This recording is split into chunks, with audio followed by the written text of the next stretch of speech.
Hello and welcome to Dreams of Wings, and welcome here to Fowlmere Airfield, which is the latest release from Burning Blue Design. I'm going to tell you this right now if you didn't know. This is free.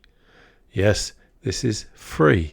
So if you've never tried the delights of Burning Blue Design, if you've never seen just how exquisite their airfields and aerodromes and all things wonderfully aviationary in the UK are, then this is your opportunity to do it without spending a penny. It's honestly, you just need to do it. It's as simple as that. Anyway, Fowlmere is a very interesting subject for them to choose. Like with a lot of Burning Blue Design airfields, this is a airfield that's steeped in a lot of history, going back to the First World War when it was used by the US and also Great Britain. Moving through into World War II, where of course it became a satellite airfield to Duxford, and one of the residents there was Johnny Johnson, who is extremely well known. And it was busy throughout the war, also the Canadians there as well, it's worth saying. And then as it moved into the more intensive daylight bombing in early 1944, it was turned over to the United States Army Air Force as a fighter station for the 339th Fighter Group, flying Mustangs. And you can almost imagine standing out there on the field and hearing the ghosts of all those aircraft that have flown from here. After the World War II, it was turned back over to the RAF, and it was used briefly by 11 Group Fighter Command, but then in 1946 it was formally closed, placed into care and maintenance status, and then in 1957 it was finally sort of given back to local farmers. And one of those farmers, Martin Sheldrick, who had an avid interest in aviation, was sensitive to the history. He decided to re-establish the airfield, but a lot of it has now been turned over to farmland as well. So it's not what it used to be, but it is a lovely little spot, and it's now home to British Aerobatic Academy and the Modern Air Flying Club. And it's also got a museum, by the way, which is worth having a look at. So what have we got? And I'm going to take it straight from the website. We have over 50 custom 3D objects, each with full PBR textures, based on the June 2024 layout, full custom night lighting, animated hangar doors which close at night, animated main gate which closes at night, complete custom windsock, animated spectators who leave at night, which kind of adds quite a realistic feel to it. 4 individual memorials dedicated to the RAF and the USAAF squadrons that were based at Fowlmere. Real-life static aircraft seen at Fowlmere, which includes the North American T-6G Harvard Wacky Wabbit, which I've been lucky enough to fly in. A Cessna 152 Golf Charlie Echo Zulu Mike. Real-life surrounding scenery has been added as visual reference points, including Black Peak Solar Farm to the west of the airfield, Summerhouse Farm caravans to the west of the airfield. High-resolution, colour-corrected ground textures taken from Bing maps and manipulated for consistency and realism. And this is free. This is all free. Honestly, like I said at the beginning, if you've never tried Burning Blue Design, now's your chance.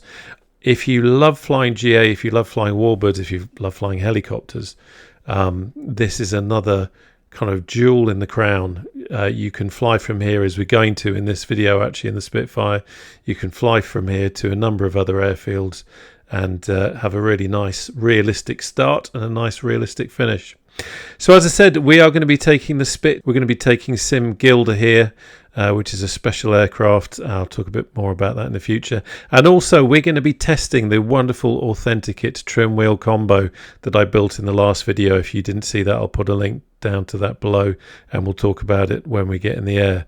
But hey, I'll stop waffling and let's get flying.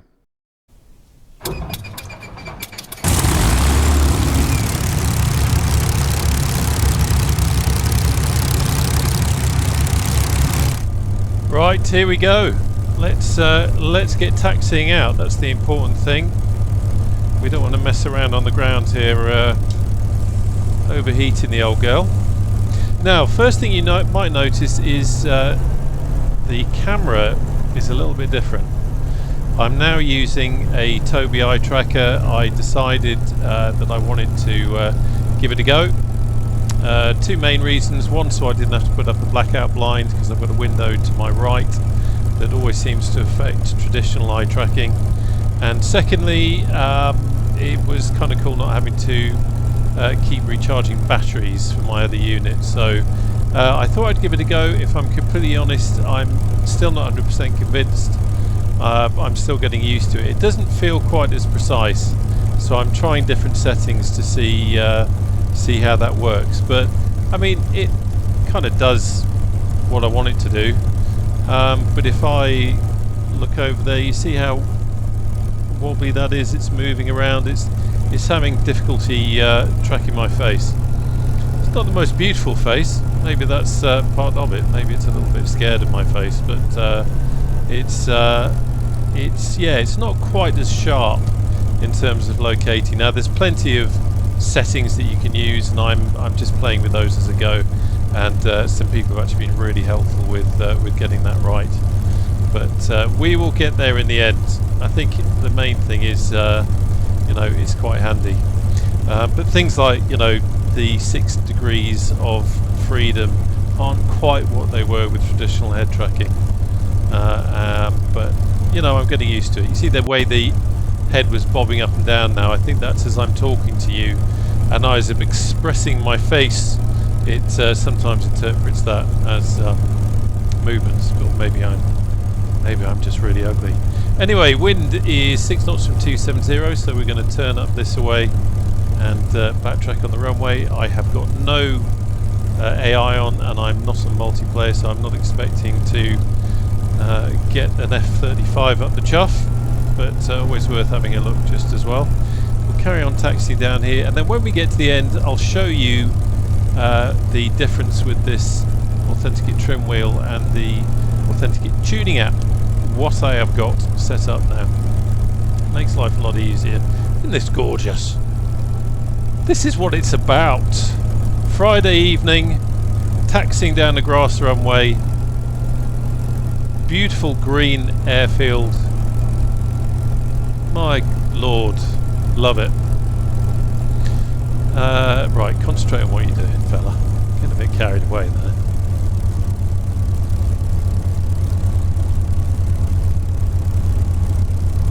Right, let's just pull up over here and a bit, and then I can show you what this thing can do. So let's just wang it round. There we go, that'll do.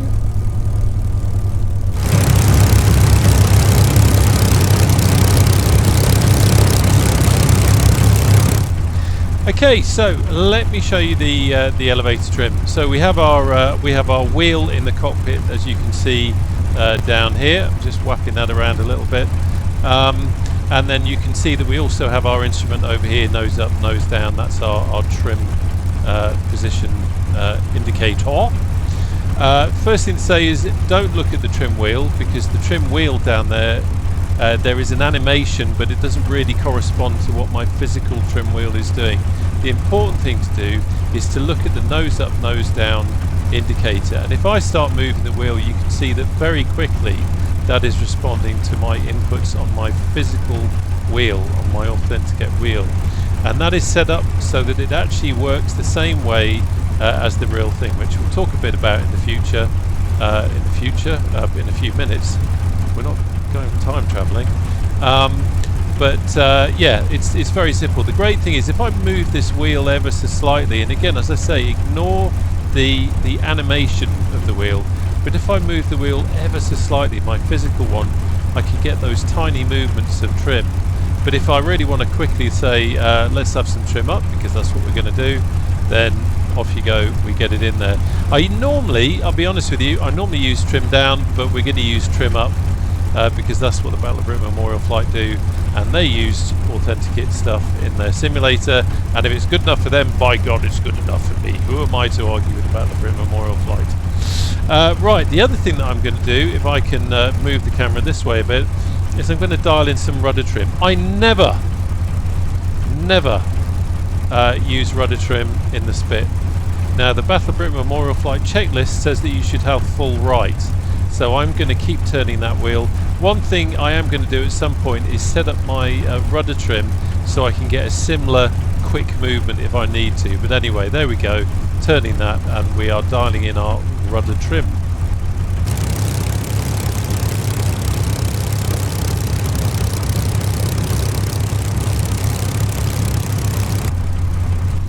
Right, let's get going.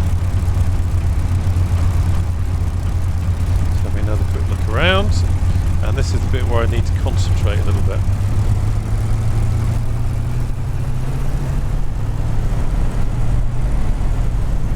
Just going to cycle the prop a few times.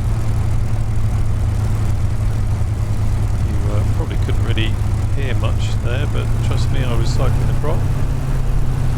And we'll line up. Another quick check of the wind. That's all looking good. Quick mag check. You'd never do the mag check on the runway, but I suddenly realised that I would quite like to check how this works with the Tobii.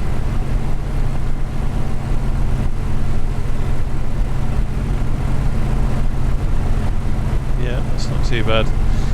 Yeah, the Tobii, I don't know, I need to figure out a better setting for that, and the way the head bobs there is a little bit annoying. But anyway, let's get going. Concentrate, boy.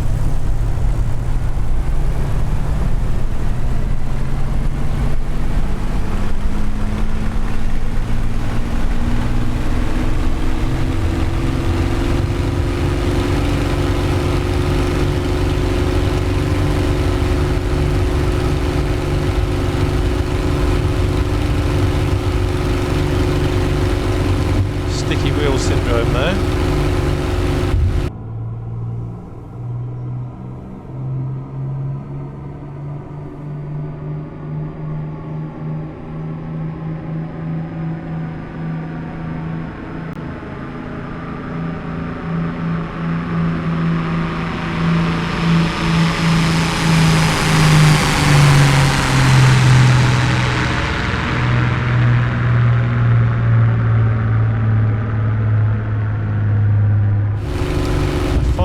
That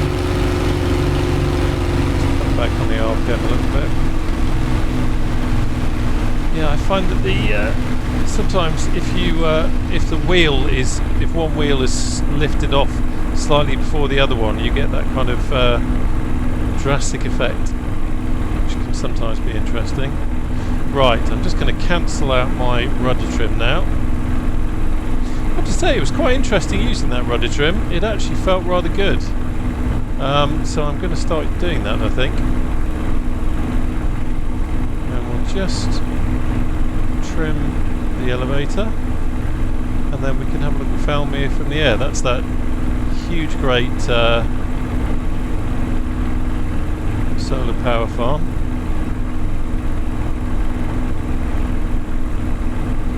You can see here how the camera is moving around quite a bit, even though my head isn't. That's the kind of thing I need to somehow dial out. So, but never mind that. Look at that! Isn't that wonderful? As with everything that Burning Blue do, so much character goes into it, and I think that's what I love. You know, I always say on the videos, if you know Fowlmere, if you fly from here, if you know it well, please do drop in the comments below just how realistic it is and what you think.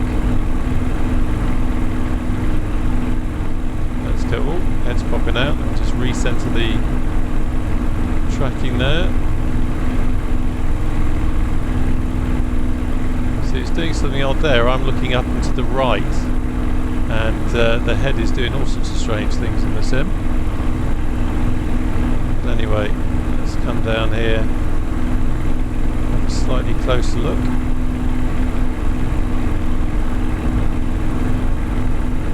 Say hello to the museum. Right, let's head on course. So we are going to go to Fenland, but first of all we have to pass by Duxford. This of course is Chico Mix, free Duxford on flightsim.to, absolute masterpiece, and it really just goes to show how close it is to Fowlmere. You can see now why Fowlmere was a satellite airfield to Duxford. Absolutely beautiful. Normally this time of day on a Friday, if I had multiplayer on, there'd be some warbirds knocking around there. I tend to have multiplayer off a lot so that I don't end up with Airbus F-35s appearing. I need to update my model matching thingy to get that working.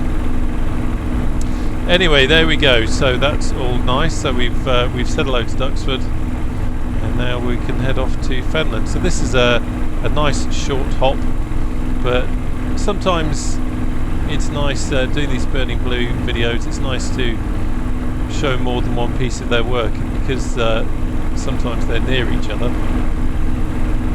Well, not a million miles away. It's worth having a look. We're going to have a look at Cambridge as well. Fly over there. Now, of course, I can't avoid the subject du jour, which of course is that there's a lot of Flight Sim 2024 stuff coming out. Videos and press and all that sort of thing. And obviously, you know, it's a must-have purchase. I will definitely be getting it. I haven't watched anything in the way of videos. I haven't read much about it at this stage, but you know, it's awful cliche, but it's a no-brainer. So I will be picking that up. The only thing I'm not sure about is which pack to go for. That's interesting. I think, yeah, that's the hospital. That's looking a lot better than it was last time I saw it. Yeah, I don't really fly much in the way of default aircraft, so the point of spending a huge amount of money on the super duper, super premium pack to get all the aircraft doesn't make any sense to me, apart from there is that high performance group Super Puma that's sitting in the top tier pack. Well, not the top tier pack where you get all the bags and goodies and things, but it's somewhere in the top. But yeah, I'm not sure which pack to go for. Let me know in the comments, what are your thoughts? As a good friend pointed out to me, some of the default aircraft are actually probably going to be quite good, and with the new features like walk-arounds and that kind of stuff, it might be a different proposition to what default aircraft have been in the past. So yeah, I would love to know what you think. I'm being absolutely serious there. I know there's a lot of you out there that know a lot more about simming than I do, so I really am genuinely interested. And why have you turned around?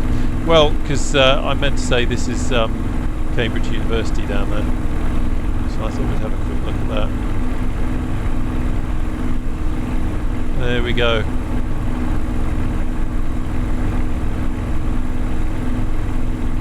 University, something I never did. I did A-levels, but I lost interest in academia, stupidly, and I didn't do very well at my A-levels, and consequently didn't get my place at university. Believe it or not, I was going to do psychology, yeah, I decided I wasn't going to go to clearing or redo anything. I thought, no, I'm going to go out into the big wide world and start doing vocational training and that sort of thing. Anyway, that is by the side and of absolute no interest to you whatsoever. The scenery's looking rather lovely, I have to say. Right, let's head on. So yes, I wanted to talk a little bit more about the trim wheel. So if you watch the build video, I'll put a link to it down below. If you're looking for some chill out background video stuff, it might be a good one. It's literally building the wheel combo and also the universal hub. So it's action packed, it is not, but you might find it interesting, you might see what goes into it. personally, I'm chuffed to bits that my sausage fingered wiring and everything has worked first time. So there is definitely a sense of accomplishment from that. But effectively, the AuthentiKit system, I have got the recommended clamp, or recommended clamp, which is a monitor stand, monitor clamp.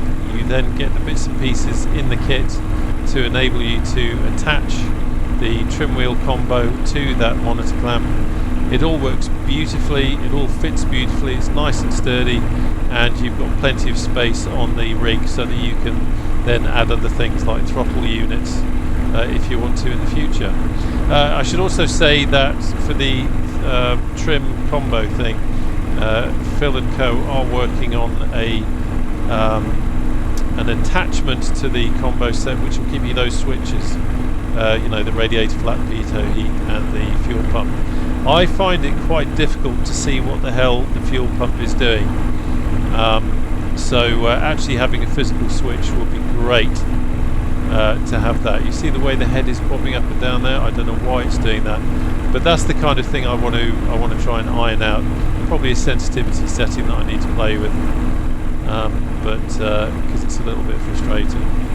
I think I'm using the recommended Tobii head tracking settings for flight sim pretty much, but I'm getting some unwanted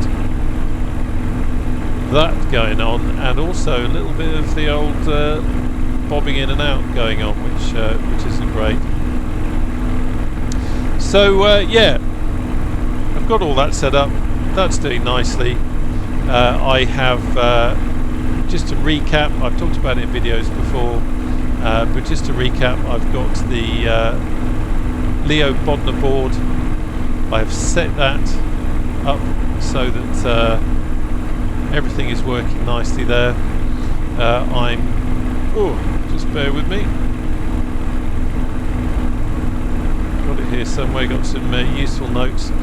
I'm using the encoder to axis method for the trim wheel, which enables you to get a really realistic feel for it, and basically 2 rotations of the physical wheel matches between 0 and 100%, which is kind of how it is in the real thing, and you're getting 7.5 degrees in each step, so you can have fine control or you can move it quite quickly if you want to. So the Leo Bodner board, that's the brains of the unit. I've got that set up so that it doesn't treat buttons 11 and 12, which is the trim wheel, as an encoder, and this means that the AuthentiKit tuning app, which is the clever piece of software, can read that raw data and give us a chance to play with it. And shout out and tribute here to Ian Coleman, who is the author of the AuthentiKit app. It's a very useful piece of kit, and makes life a lot easier. So trimming really now is a lot quicker, a lot more control, and I'm using an actual replica of a Spitfire trim wheel, so that's pretty cool. Right, I've been waffling so much, we need to get back on course a little bit. I'm just going to have a look at my map, wind it out a bit, so not far to go now. This area of the country, of course, is very flat, so we're not going to see much in the way of mountains or anything like that, but it's not a bad day in terms of light. So one of the things I love about this sim is that you've got cloud, but you can see where the sun is coming through the cloud, you've got the shadow of the cloud, and you get that nice different mix of colour. This is actually a preset. This is the let me show you. If I go into my flare, and I'm using Parallel 42 SimFX Cinematic preset, just in case you ever want to use that. It just gives a nice feel to it, doing cinematic things. What we are.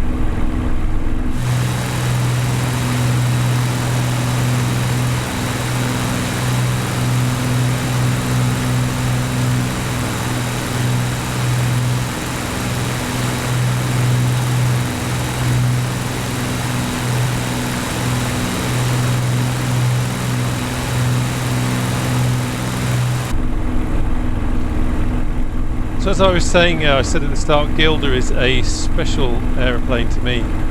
I've been very lucky enough to fly in her and briefly take the controls. They're not daft, they didn't let me try and land or take off or anything like that, but it was a hell of an experience. And this is in pretty much the livery as she was back then, apart from changes of the branding on the nose, but it was in the grey and the green. Now she's a beautiful tribute to the Battle of Britain, to a Spitfire that actually flew in the Battle of Britain from RAF West Hampton, which was the old name for Goodwood, and she's based at Goodwood, so it all ties in rather nicely. But I've flown a Gilda repaint for a long time now. Certainly in the P3D days I was flying Gilda. It's always nice to have a repaint that means something to you. And that head movement is very strange. I wonder why it's doing that. Literally just, let's have a play with something. Bear with me. And I'm hoping that some Tobii experts there will know what the issue is. So if I move so I'm going to rotate my head to the right, and it moves back. So as I move, that's the problem. As I rotate, it's moving the position of the head back rather than just rotating it as it is. If I move the head up, that's not too bad. But yeah, there's a bit of movement in there as well. But that's the issue. I don't know how I solve that, but yeah, if anyone there is a Tobii expert and you know how to change that, please do let me know. Is that? Yeah, that's a little bit frustrating. I'll have to have a play with that. I must admit, the other day I was all set to send the Tobii back. The feel compared to head tracking that I'm getting, and I say that I'm getting, just isn't there. But I thought, no, I'm going to give it some time, play with some settings, because so many people seem to love it. And I know some of those are people who've been using things like Track IR and the Grass Monkey system before, so it's not like they're people who've never had traditional head tracking and come to Tobii as their first kind of tracking and think, wow, because if I'd never used head tracking, I'd think this was pretty amazing. It's only because I've used traditional head tracking. And I'm not using eye tracking because I just find that a bit weird, and also because of where the sensor is. The sensor's at a distance where it's fine for head tracking, but it's no good for eye tracking. Because of my stick extensions and all that kind of stuff, it's just a wee bit too far away. And here we are just coming over Fenland. Say hello to them. What's the wind? 10 knots from that away. So let's come round. I also find with Tobii, by the way, that it changes as well. I mean, for example, when I did a quick flight in the Spit the other day, it wasn't doing that. Not that I remember. So there's obviously some setting that I've made that's causing it. But anyway, let's have a look. So Fenland is an airfield that you can purchase. There's a video on the channel if you want to have a look at that. Just having a quick check. Yeah, so this is going to be our landing direction. But again, it's a lovely, lovely little place that they've captured.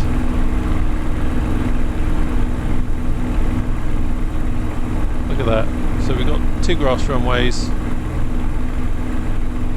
and bags of atmosphere. I know that when I did the Fenland video, a lot of people said it was realistic. Right, let's go back into concentration mode. I don't know why the head has suddenly moved right up towards the cockpit, so let's reset that. Smartish. Keeping an eye on the speed. I've come back on the throttle.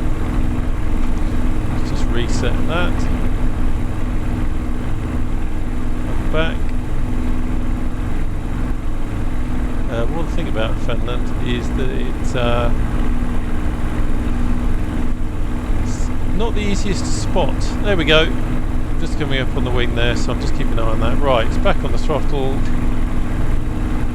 Let's have the gear down. Let's have the RPM fully forward. I am rusty.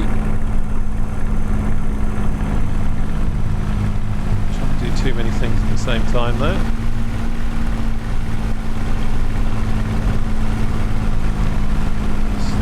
Just trim. Watch the speed.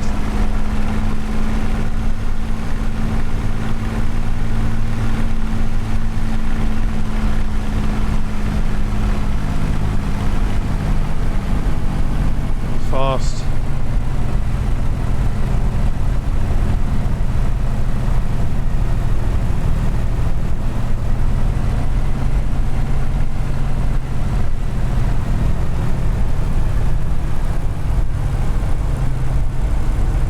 Okay, so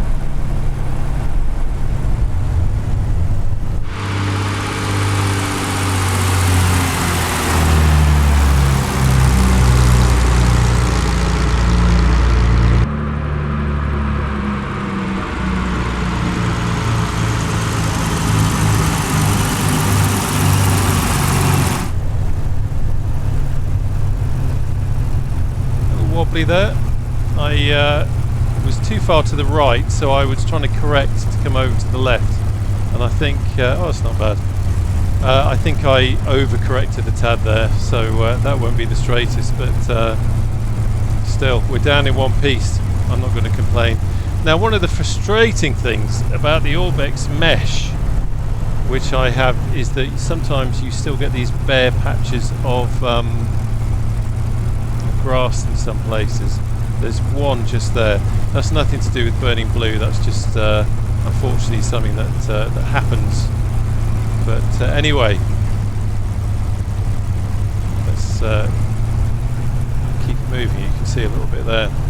Anyway, here we are at Fenland. You can see it's a lovely little trip. It's another beautiful little countryside airfield, and a nice short hop if you want to do a quick warbird flight or GA flight or even helicopter flight.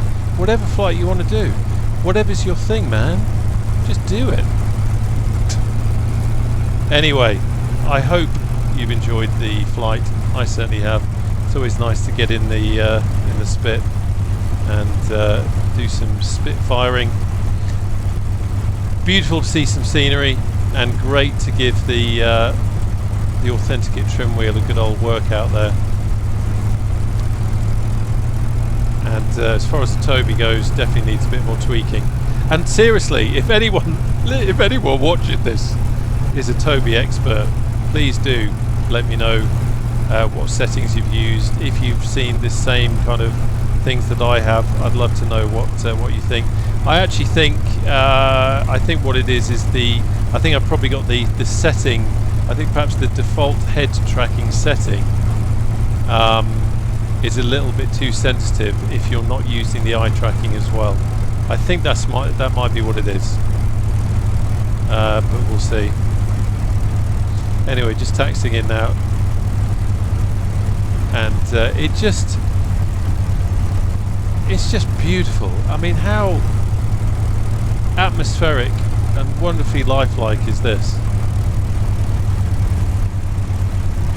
Fenland really is one of the little gems, and I'm concentrating on waffling rather than parking, and there's people around, so we don't want to bump into them. Anyway, I hope you've enjoyed the flight. Thanks ever so much for watching the video. It's always a pleasure to have you along. You're a wonderful bunch of people,